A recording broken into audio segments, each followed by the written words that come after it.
Let's broaden this out by looking at this growing segregation of women from men in Afghanistan's leadership. Joining me via Skype is the Communications and Policy Assistant, Independent Women's Forum, Massachusetts, Natalie Lee. Thank you so much for joining us, Mrs. Lee. First off, how did the new developments in Afghanistan, especially with the new set rules floated by the Taliban, detailing the conduct of women in public places, especially in schools?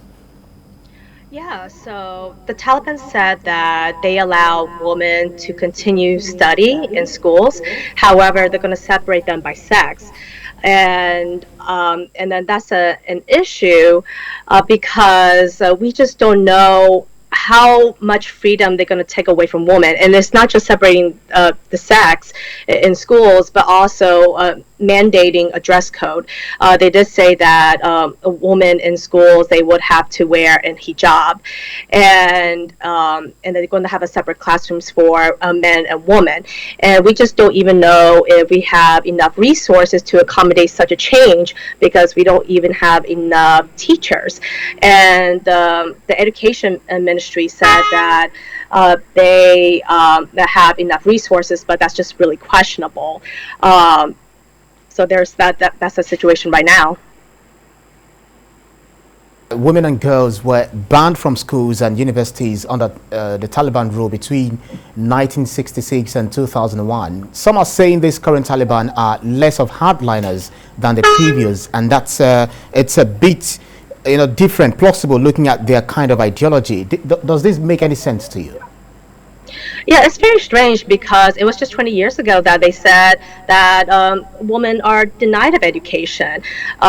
They don't even allow female teachers to teach. They even have to do it underground. And if they were caught, they will get penalized. It could even be death threats, correct? And then, but now they consider themselves as moderate, which is laughable.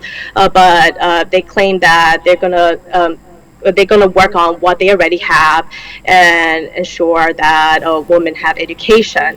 But I don't know, they said that they're going to revise the curriculum and make sure that curriculum falls within the lines of the Islamic tradition, but we don't even know what that means.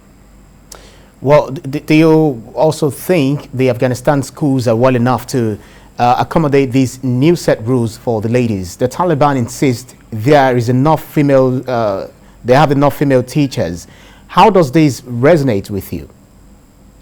That's it seems very inaccurate because there's a very small percentage of women in Afghanistan that have college degrees, and then just narrowed it down to those who are qualified to teach.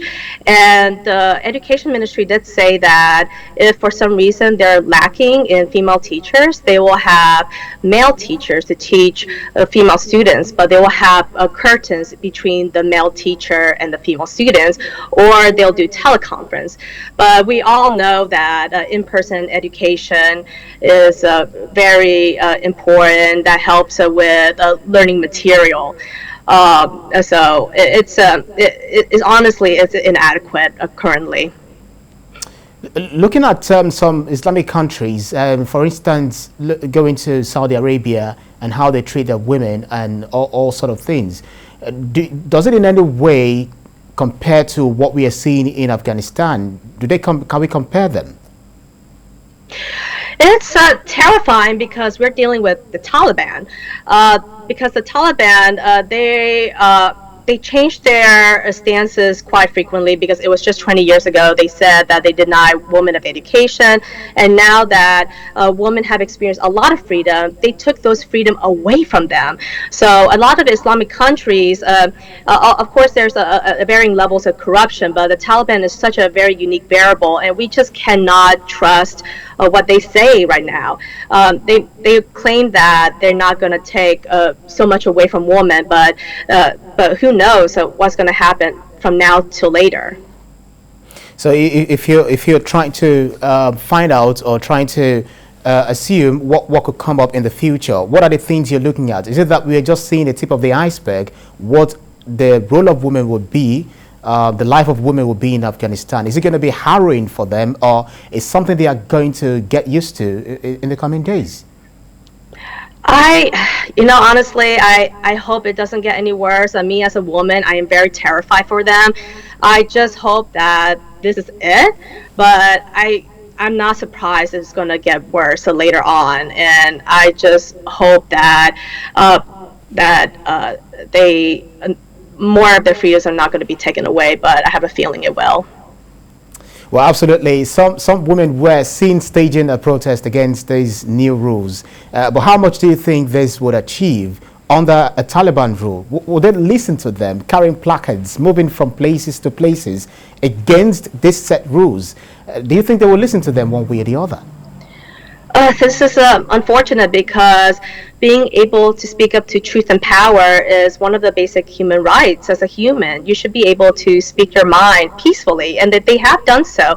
However, they were met with gunshots and bullets, and then some of the protesters have died, and this is very unfortunate. And I want them to speak up, but I'm so afraid for their lives that I understand if they don't want to speak up because the Taliban is just so violent. Well, we'll see how this will definitely pan out in the coming days. Thank you so much for speaking with us. The Communications and Policy Assistant, Independent Women's Forum, Massachusetts, Natalie Lee. Thank you so much for speaking with the world now. Yeah, thank you for having me here. I appreciate it.